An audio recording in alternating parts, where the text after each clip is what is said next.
All right, let's get right into it. Upcoming fight this weekend, big card.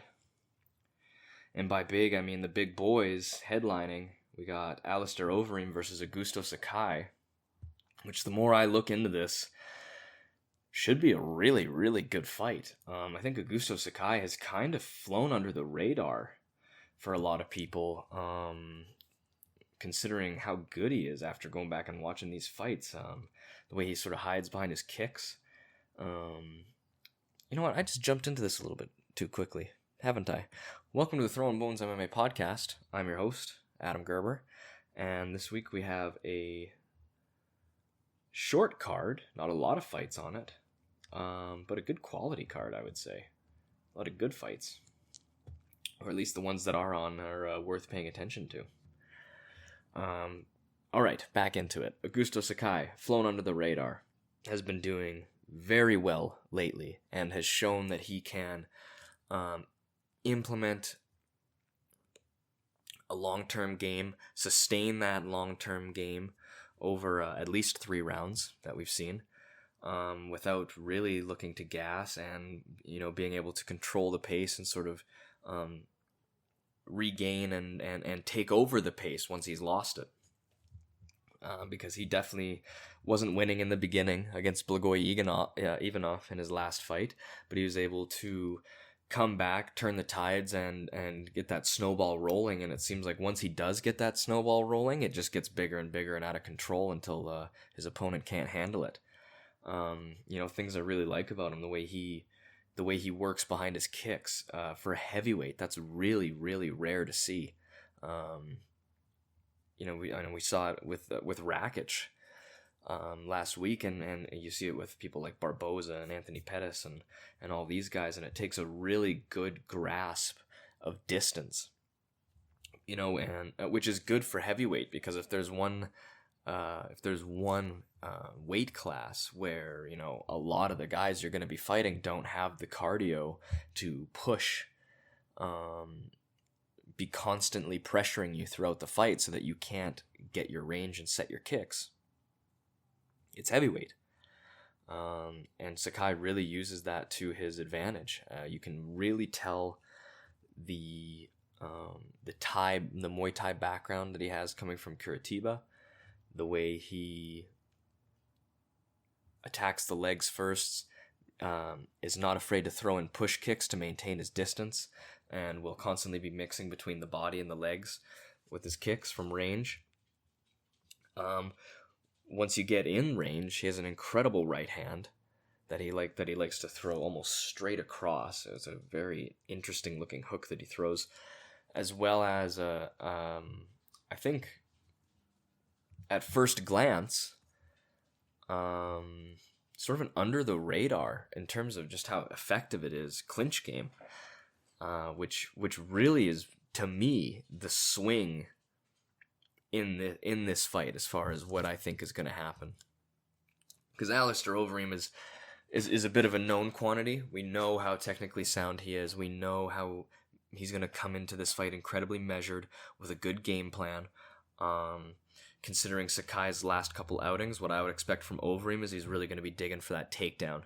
I don't think he's going to want to spend a lot of time against the fence with Sakai, because Sakai can quickly turn position and unload damage explosively in the clinch. The way he can grab the single collar or even the double collar, his knees are deceptive, and I think for some of these heavyweights, they look bigger and maybe not as in shape, but their flexibility and their speed is something that really surprises the viewing audience, and then also their opponents a lot of the time. If you can hear pattering on the ground, that's my dog playing with his food.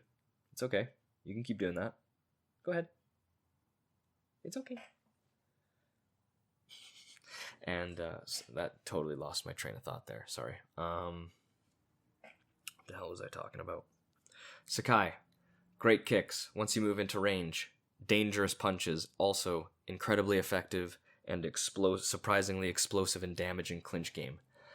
He's not someone you're going to just be able to grind up against the fence for a couple of rounds, and A, it's not going to demoralize him, B, you're not going to be able to completely control him, and C, I really don't think you're going to just tire him out doing that.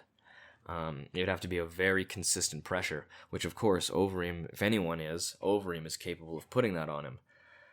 The thing about Overeem is you just don't know how he's going to be able to take these shots anymore. He was completely winning the Jairzinho-Rozenstruik fight until he lost, and then he was kind of completely losing the Walt Harris fight until Walt Harris gassed himself out, and Overeem was able to turn it around. So this is someone who, when I watch Sakai more and more, I think he's going to be able to go tit for tat with Overeem on the feet. I don't think Overeem's going to be able to just sort of skirt around the outside and out technique him and chess match him, and skate around and play the out fighter, because I think Sakai knows how to deal with that game, and he's going to be hammering Alistair's legs from the get-go, like really early on, as soon as he can.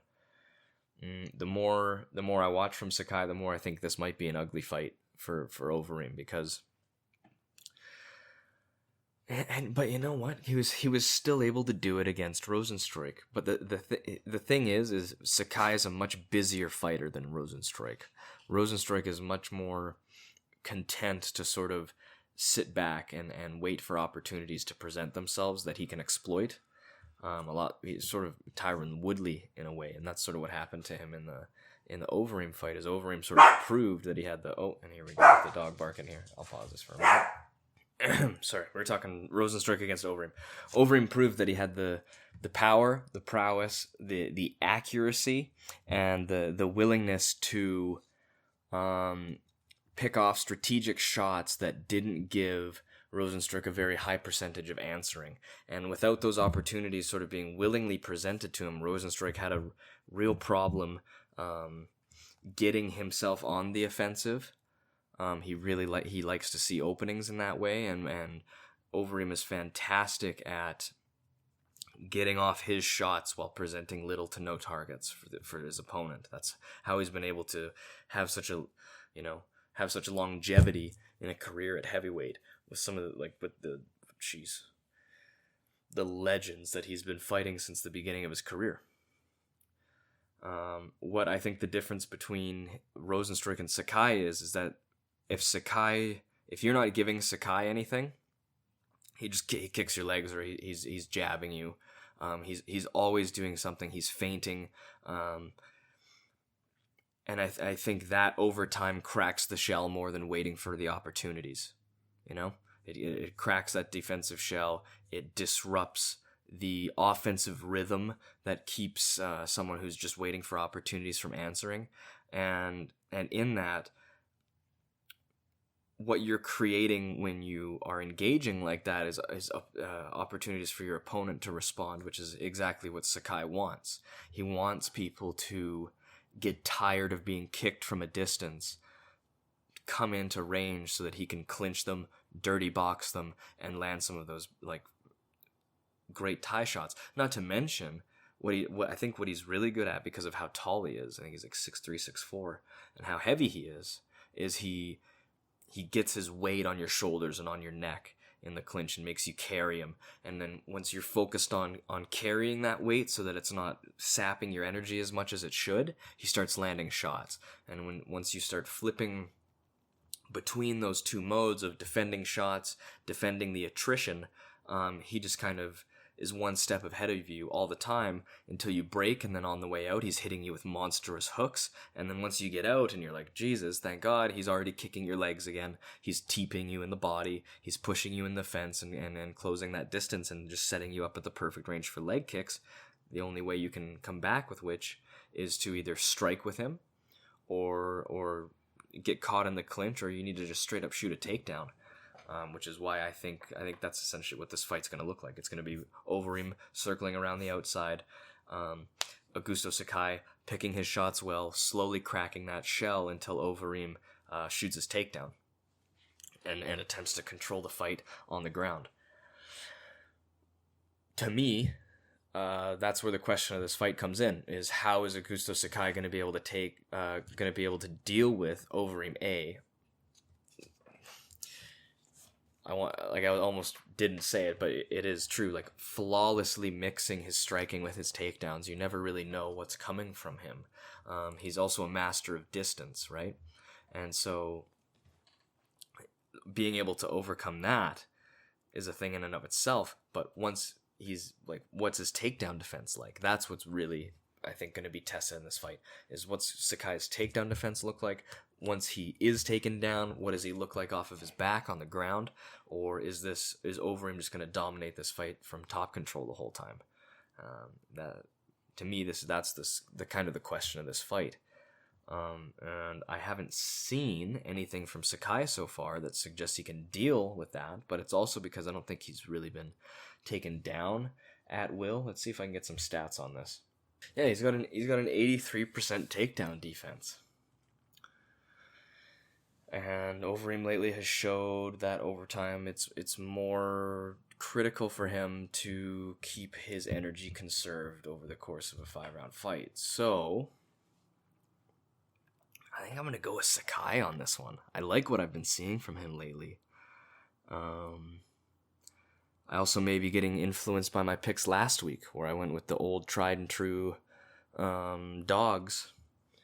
And it ended up biting me in the butt, my faith in the old guard. So now, of course, this week, what I'm going to do is I'm going to go with Sakai, because after going back through his fights, I really like what I see. He seems to have improved fight to fight, and I think the particular strengths that he has are going to pose a problem, have always posed a problem to Overeem's style, and are especially going to pose a problem to Overeem's style at this point in his career. The big question is, how will Sakai do against Overeem's takedowns, and how will he do once he's on the ground? Because I think if Overeem will go to the clinch, I think he's going to be surprised with how well Sakai is able to hang with him in the clinch. His head control is really good. The way he digs, it's fantastic clinch work from Sakai. It's entertaining clinch work. It's busy clinch work. I'm gonna go Sakai on this one, and that's the way my picks have been going lately. That'll probably be a mistake, but I've liked what I've seen from him, and at least, hopefully, even if I'm wrong this time, at least I've gotten the dynamics of the fight right, like I usually do, because, god dang, I have been off lately. What's next? What is next here? Ovince St. Preux versus Alonzo Menifield. This is one that I'm not even going to pretend that I can predict, because Alonzo Menifield has looked unstoppable until his last fight with Devin Clark, where he got absolutely exposed as far as wrestling acumen and general gas tank past the second round goes. But then again, Ovince St. Preux is one of the most unreliable and unpredictable fighters in the sport. So If Menifield was fighting anyone else, I would say, you know what, if this person had done any research on this guy at all, the first thing you'd be trying to do is push him up against the fence, take him down, neutralize that power as far as the explosiveness and the unpredictability of it. But you know what, Ovince St. Preux, I just have no idea how he's going to tackle this fight or any other fight, if he's going to somehow kick this guy in the head to knock him out, if he's going to win most of the fight and then just crumble into nothing, if he's going to lose most of the fight and then just land a Von Preux choke out of nowhere. All I know is that I have a very, very difficult time seeing this being a boring fight. I think this is probably going to be one of the bangers of the night let me see. I guess Michel Pereira is fighting. Yeah, dude, this will be one of the best fights of the night. No questions. No questions asked. Who would I go with? I don't know. There's no way, because you... No, I won't even. Where do you pick? Ovince St. Preux because of the experience, but when has he ever proven to use that experience as far as, translating to fight IQ inside the octagon or even game planning before the fight?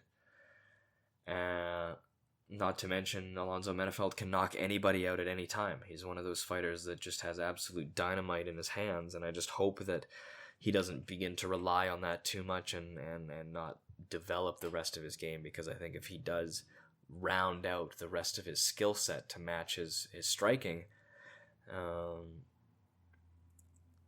I think he's going to be a really dangerous fighter in the light heavyweight division.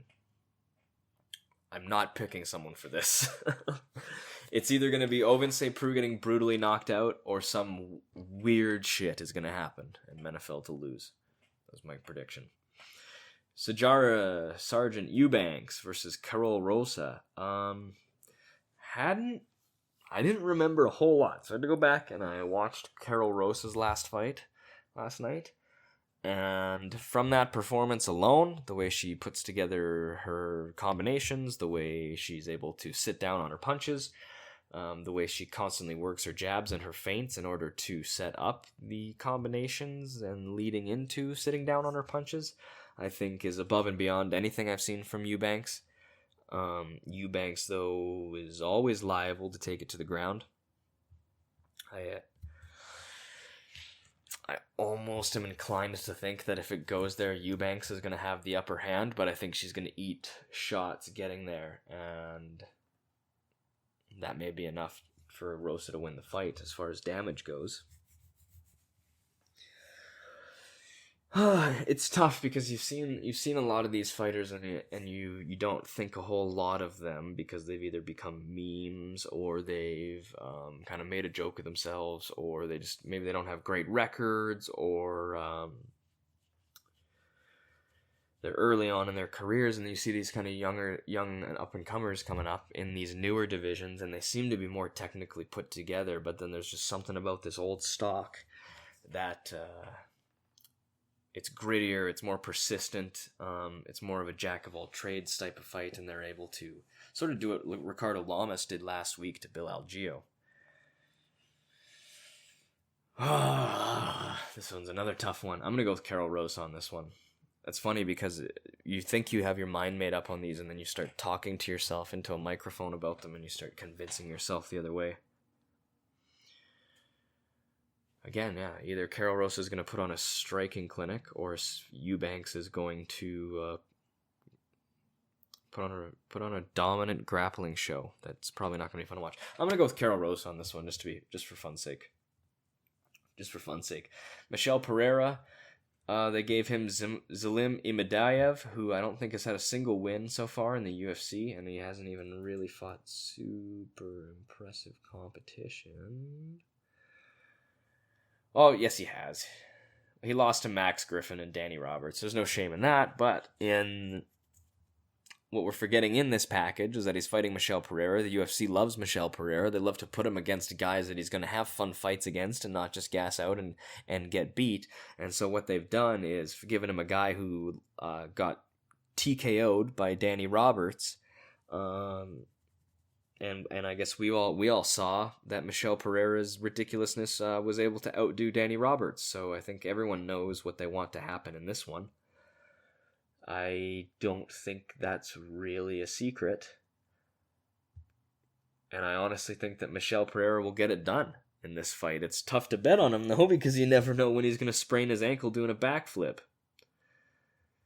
Oh, yeah, he was beating Diego Sanchez, too, until he kneed him in the head illegally. Yeah, man, I'm going with Michel Pereira on this one. Should be a fun fight. That'll be that one and St.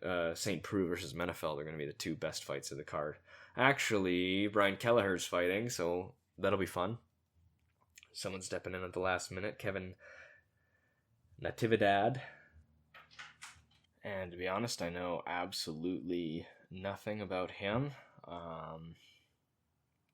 Other than that, he's the number 10 bantamweight in the southwestern United States.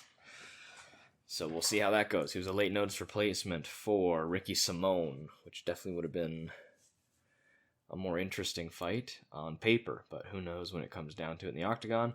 Thiago Moises versus Jalin Turner is, I think, probably one of the more interesting prospect matches that we've seen in the past couple cards. From two guys that are probably going places. This is a tough one to call because Moises obviously has great wins over like Kurt Holloway.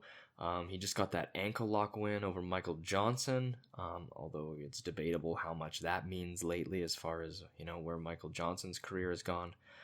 Jalin Turner has had that incredible knockout over Kylan Potter. He had his most recent win against Joshua Kulabau. but also lost a decision to Matt Frivola. He got knocked the heck out by Vicente Luque, and I would never hold that against anybody. But I don't know, that decision loss to Matt Frivola, to me, really showed that when he gets against someone that isn't just going to stand at his range and get hit, he seems sort of lost, especially someone who's going to, implement a really mixed, integrated MMA game, switching between different facets, right? And it really is like he needs you to stand there and get hit. So I'm going to go with Moises on this one because I think he's going to give Jalen Turner the exact problems that he doesn't want to face or doesn't have the capabilities to face. So I got Moises on this one pretty handily. We got Bartosz Fabinski versus Andre Muniz. I should actually look at Andre Muniz here. Contender Series, Antonio Arroyo, I don't know. Okay. Yeah, I have no idea because I don't know what to say about Muniz here. All I know about this other guy, though, is that he was in Cage Warriors. I think he was going to make his... was he going to make his UFC debut? Yes, he was going to make his UFC debut in 2019, and then that fight got rescheduled, and and then I think what happened was he was going to be in a UFC card, and then none of the fighters from Europe could travel because COVID had just happened. So what they did was they put a lot of those fighters on a Cage Warriors card, which is something I somehow never heard of. And so they set up a Cage Warriors card where he fought Darren Stewart, like Darren the Dentist Stewart. And I was like, did Darren Stewart get cut from the UFC? And no, because I thought I had seen him recently. And yes, he's fought in the UFC since then. It's just that they took a brief moment where, we couldn't travel. We've trained for a camp. And so they threw these European fighters together on a card. And this guy from Cage Warriors that hadn't even fought in the UFC yet won a good decision against Darren Stewart. So I'm impressed, incredibly impressed, to come in and beat, and he didn't really come in, but to beat someone of that caliber, seemingly on short notice, and someone who has not only that much experience in the UFC that Darren has, but Darren's been looking better than ever recently. He seems to have sort of turned a new leaf as far as his fight style goes, the way he game plans for fights, and the way the different pieces of his game fit together to a cohesive plan as far as how to navigate a fight, create openings, and score points and win. So for Bartosz Fabinski to come in and put that sort of show on, incredibly impressive. So I'm going to go with Fabinski on this one, even though I haven't really seen Andre Muniz fight. I'm just so incredibly impressed by this gentleman that I had to go with him. Then we got Montana De La Rosa versus Vivian Arroyo, and this will be a good fight. Vivian Arroyo is an absolute beast, and I will tune in anytime she's put on a card. That lady has outrageous knockout power that we've seen. Outrageous power in general. Obviously wasn't able to get that recent win against Jessica Ai. Has had a couple canceled bouts since then. But then again, I think Montana De La Rosa is pretty far cry away from the stage that Jessica Ai is at in her career right now, as much as we all like to rip on. Here we go, evil. Woof, woof. God, she's awful. I feel so bad for her. And now she's got this weird gallbladder thing. But Montana De La Rosa is, again, wife of Mark De La Rosa, also in the UFC. Can't forget that. But got wins over Mara Romero Barella, Nadia Kassem, Rachel Ostovich, and I guess, Romero Barella is the... And she's lost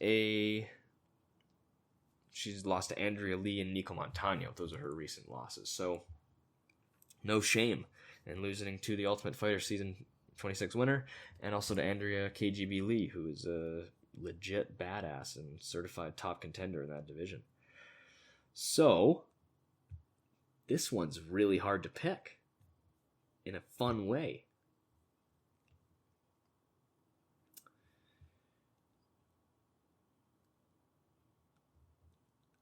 I think De La Rosa might win this one on the ground. I think she's going to get hurt early. I think she's going to be in trouble early, but I think she's going to be able to weather that, get this fight to the ground, and possibly even submit Viviane Araújo. Yeah, that's my prediction. Maybe not. Never been submitted. No, you know what? No, I'm going with my girl. I'm going with Araújo on this. I'm going with Vivi Araújo. Next, we've got Marcos Rogério de Lima versus Alexander Romanov. Alexander Romanov is the number one heavyweight in the European Balkan area. Marcos Rogério de Lima is a guy that's been in the heavyweight division for a while, kind of a known quantity. You know that he's going to go for those big swinging strikes, and you also know that he has a proclivity for getting taken down and possibly even submitted. That's what Alexander Romanov does best. He's got very, and I cannot stress this enough, rudimentary striking, okay? Very much just come in throwing punches so that you can get into the clinch. That's where he shines. His chain wrestling, once he's on the ground, he throws fantastic ground and pound, and he's got submissions out the wazoo. If there's one weakness that Rogério de Lima has shown time and time again in the UFC, it's getting taken down and submitted. That's why I'm going to go with the newcomer here, Alexander Romanov. Pretty simple decision for me. Next, we got Cole Smith versus Hunter Azur. This is going to be a great fight. Cole Smith came in, Canadian boy, looking real hot, winning a couple fights by decision, winning a couple fights by rear naked choke. Lost to Miles Johns in his last fight, unfortunately. Hunter Azur, of course, we know from just recently, came on, put an absolute clinic on Brian Kelleher before getting knocked out by a left hook and an unreal hammer fist. That was one of the comebacks of the year. So I'm looking for Hunter Azur to come back from the comeback of the year, implement his game like he did the first time like he did the first couple times in the UFC, and hopefully this time he doesn't let it slip at the end. Of course, I have to go for the Canadian boy on this because you all know my biases in these fights. Officially going to go with the Canadian boy, but unofficially, I think that Hunter Azur has like a really, really good chance in this fight. A really good chance. But what I know for sure is it's going to be fireworks because both of these guys come to trade, come to engage, and they're both incredibly dynamic when it comes to going from scrambles to striking and back to scrambles. You know, this is a good card. It's not a long card, but it's got a lot of depth in each individual matchup. There's a lot to consider as far as the interaction of the styles and the experience. And to me, that's one of the most interesting things about this card, is that the more you look at it, the more little things you can kind of tease out, which is not the case with a lot of the cards. It's kind of the more you look at it, the simpler some of these things get, where it's just like, yeah, that's what it is. That is what it is. But sort of the more you look at some of these, you're like, okay, this could really go either way. But there's gonna be a cool story to be told between these two people in 15 minutes. So I hope you guys enjoy the fights as much as I'm anticipating. I will. I hope you've enjoyed another episode of the Throwing Bones MMA podcast, and hopefully, if you play your cards right, you'll walk away this weekend with a little bit of money. So there it is, and hopefully you don't listen to me, because apparently that's not the way to get it lately. Because I bet the house on Robbie and Smith last week, and now I'm packing my stuff. I've been Adam Gerber. This is the Throwing Bones MMA podcast. Thank you for listening.